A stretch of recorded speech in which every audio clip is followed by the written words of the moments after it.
In this video, I'll show you how to create a table in Supabase. First, sign into your Supabase account and open the project where you want to create a new table. Next, click Table Editor from the left-hand menu. Then, click Create a New Table to start configuring your table. After that, enter a name for your table and choose whether you want to enable row-level security. In most cases, it's recommended to leave this option enabled for better security.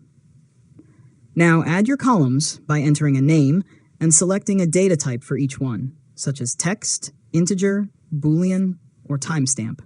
You can also set default values, mark fields as required, or designate a column as the primary key if needed. Once you've finished defining the table structure, click Save or Create Table.